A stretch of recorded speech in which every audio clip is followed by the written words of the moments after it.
Okay, good afternoon. Good afternoon, ma'am. First of How are all, you? I would like to thank you for accepting the request. And I'm doing great. Thank you. And how do you do? Yes, I'm doing well too. How has your day been so far? It's been pretty normal. And if I talk about my normal day, it's look like I start my day with reading newspaper, and then I go on to practice my speaking skills. And in the evening, I take sessions. So I'm a private tutor. I teach maths and English grammar up to 10 to kids and accounts at plus. Oh, okay, wow. Do you also do a full-time job or you're just a private tutor? No, I have been in this profession for almost 5 or 6 years now, and I am looking forward to enhance more so that I could feel that I have found my niche. Though I haven't touched the level yet, but I want to make sure that I find my niche in this sector itself. Okay, wow, that's interesting. Do you also have your own YouTube channel? Yeah, I have been uploading all these conversational videos. In Oh, fact, when I thought that I want to continue in this profession, I thought that spoken English is something that I can improve.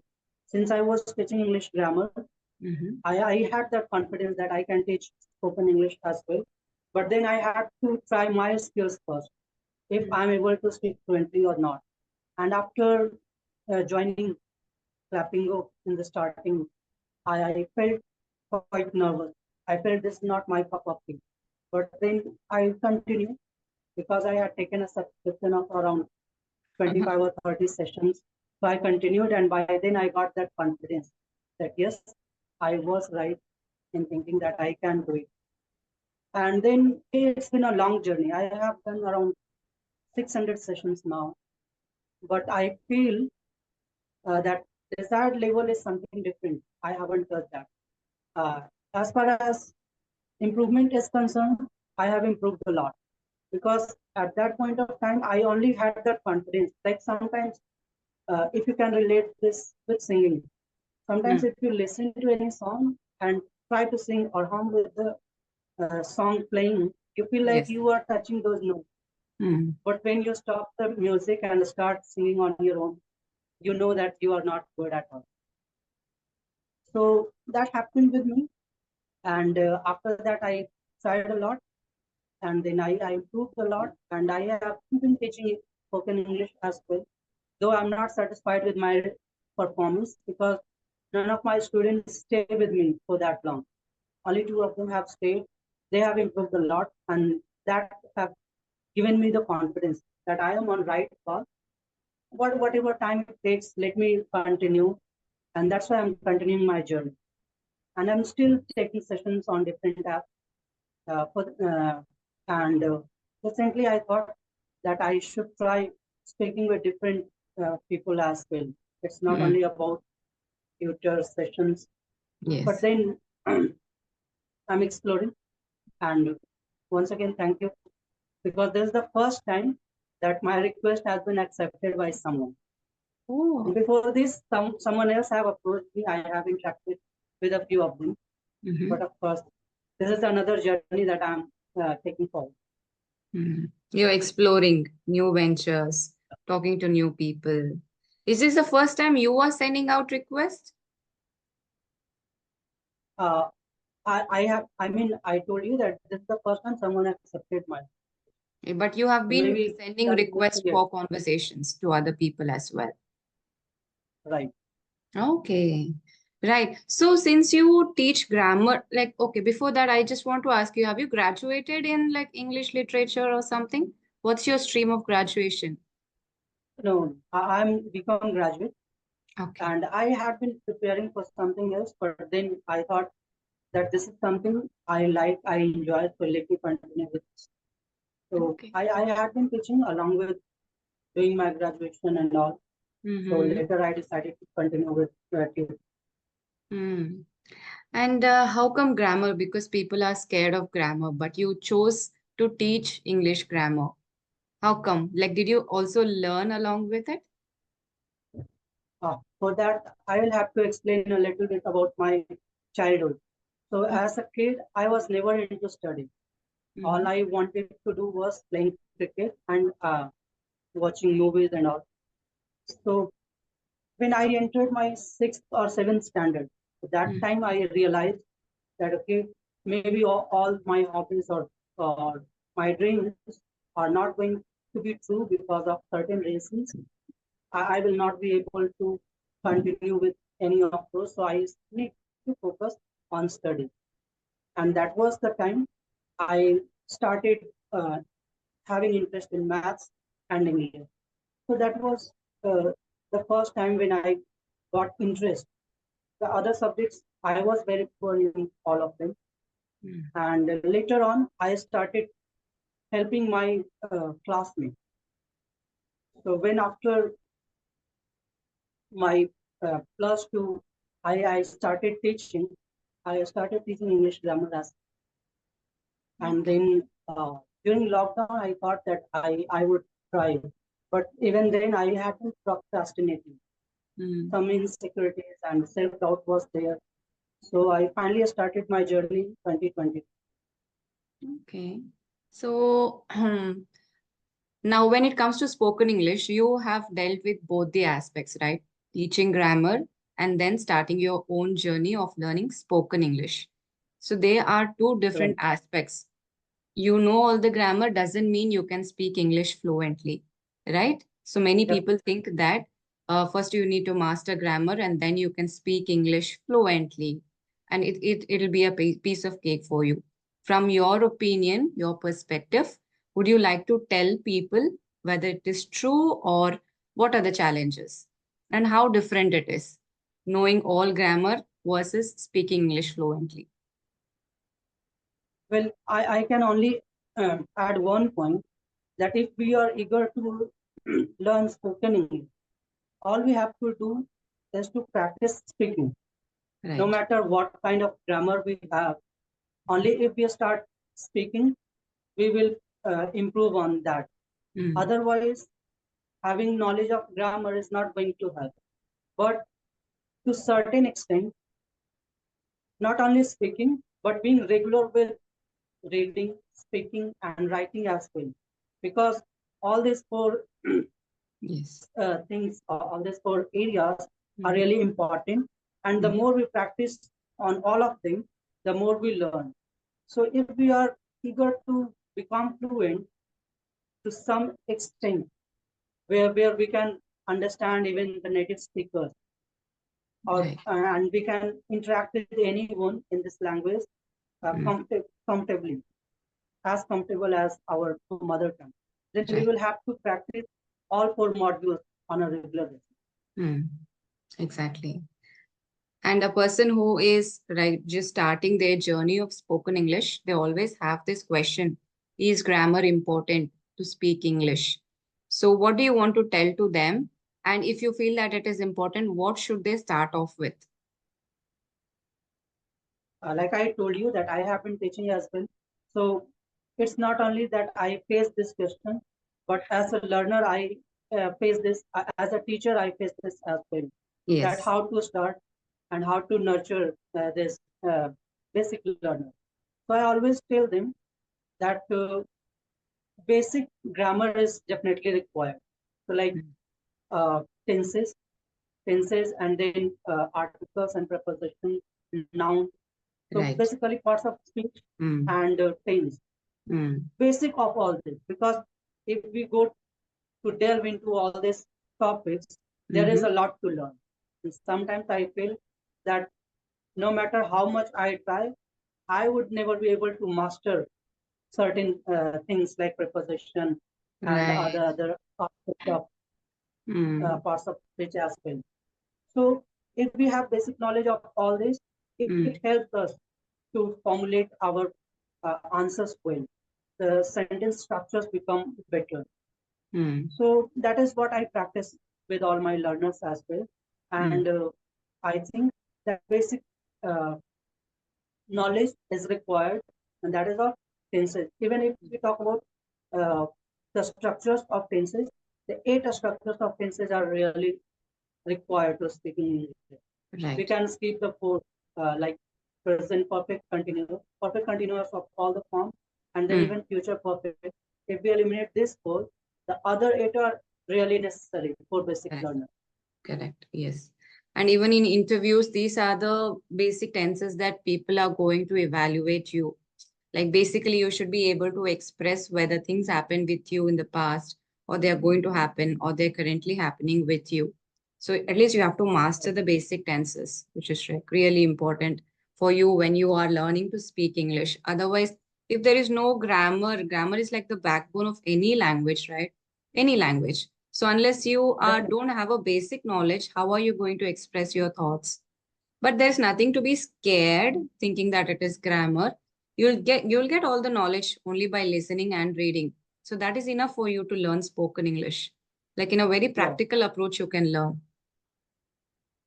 And another point that I would like to add and that I share with my learners, that Mm-hmm. whenever we feel like becoming fluent, think only about your native language as well. For example, we have been speaking Hindi for many years, but are we grammatically correct all the time?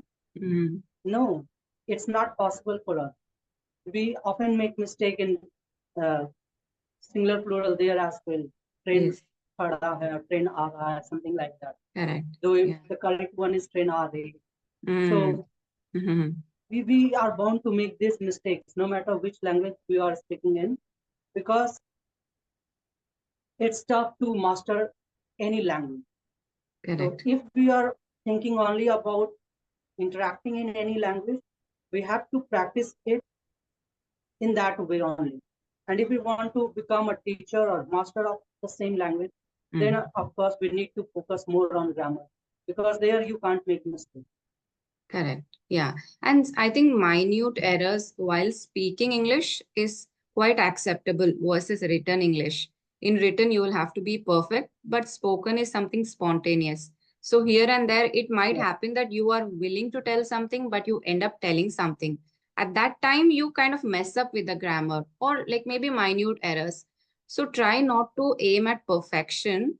Just enjoy what you're doing and just keep talking. You will gradually improve on your own, and don't be too stressed on like I need to be perfect while speaking, because I don't think there's anything like perfect spoken English. If someone else who is superior to you in the language is going to listen to you, obviously they are going to point out some mistake, be it pronunciation, accent, or maybe using better words. There's always somebody superior to you, so just accept it. It's Yeah. okay. And Mm. that's what I realized in my journey as well. Mm-hmm. And I used to feel a lot about all these things, especially when you are teaching local students, not Mm-hmm. only local students, no matter which type of students you are teaching, but some of them come up with different ideas. Like they ask you some certain Hindi words or sentences Mm. to translate into English. And at Mm. times you find it difficult to translate that in the same way. They might Mm. have carried from somewhere else, and they feel that okay, that it is wrong, whatever you have told. Mm. So all these things Mhm. used to make me uncomfortable. But then I tried calmly, and Okay. when I started talking with the native speakers, Mm-hmm. I have around 60 sessions with them, and I learned a lot, even in terms of accent, or sometimes we have this confusion about understanding different Right. accents while watching movies. Mm. Mm. So I was talking to an American tutor, and she told me that even today I feel that I have to turn on subtitles sometimes of understanding different, I mean, actors, because they speak Mm. in certain ways, or especially if they are British or someone else, Yes. then I find difficulty in understanding. So that I mean broaden my viewpoint on this. That okay, it's not always about if you are unable to understand particular accent, then you should be worried about. Mm. You can turn on subtitles. You can work on that, but there is no need to be panic about this, because it is not possible to master it in such a way that you will be able to understand everybody, because there are different people who speak this language across the world, and everyone has their own accent. The Correct. empty icons and pictures with different people, like if you interact with Jamaican, then definitely their tone is different. Even if we talk about Indian, then Yes. South Indian speaker talk in different way, North Indian talk in different way.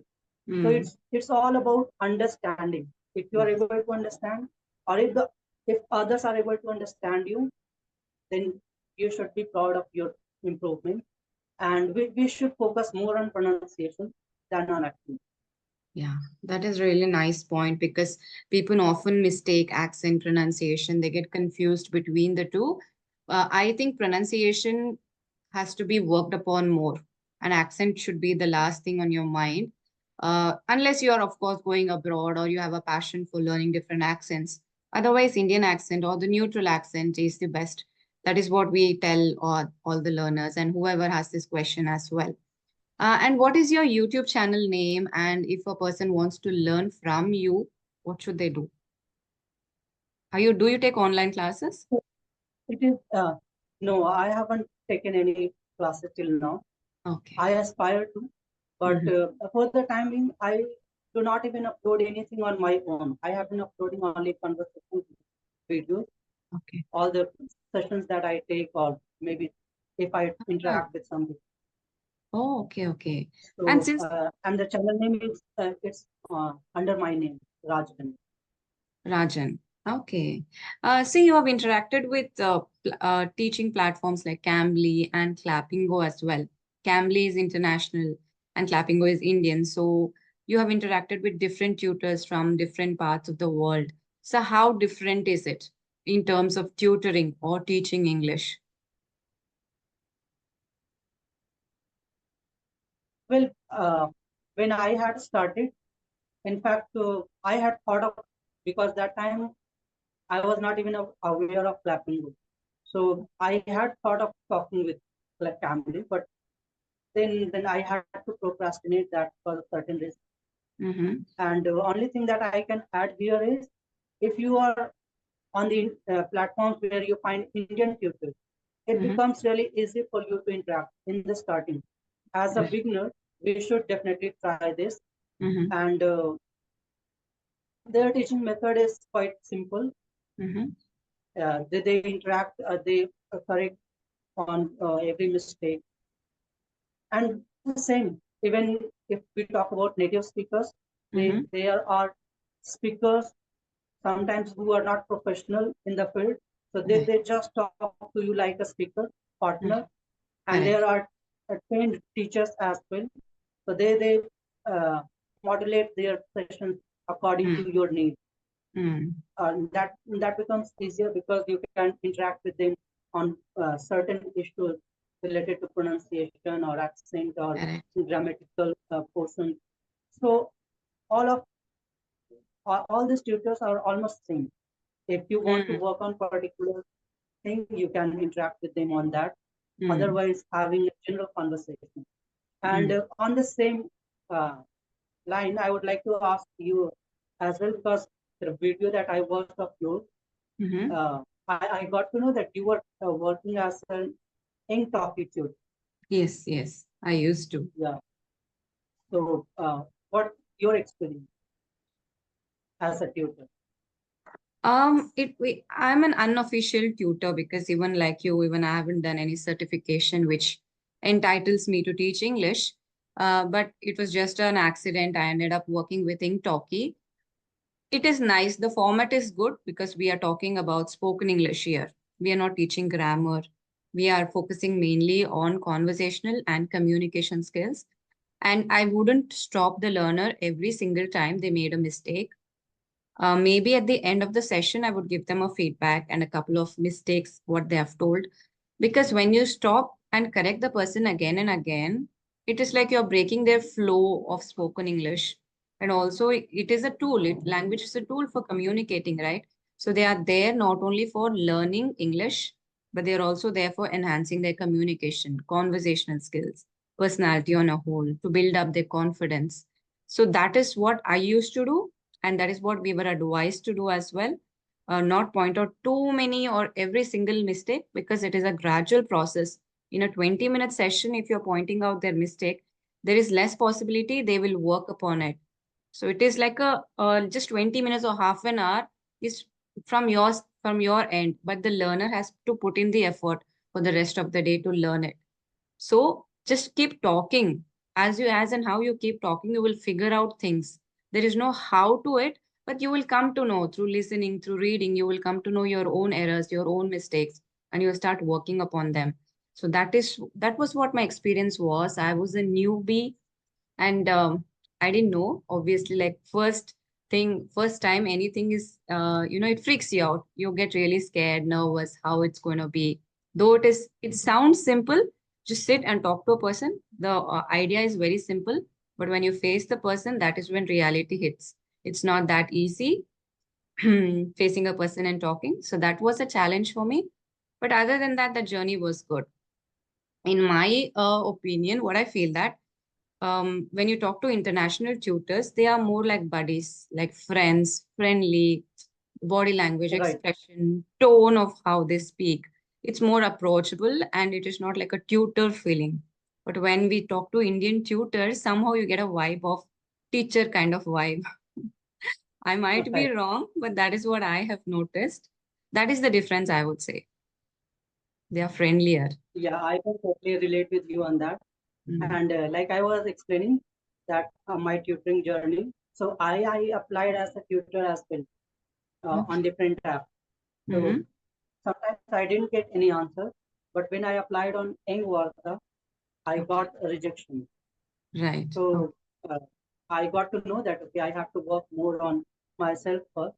Mm-hmm. Maybe I didn't get any answer, but whatever I have observed about myself, I felt like maybe the confidence level is missing somewhere, and pronunciation is one thing. And I have always told about my tone, intonation. Mm-hmm. So I felt maybe I need to work more on and then apply again. So Mm.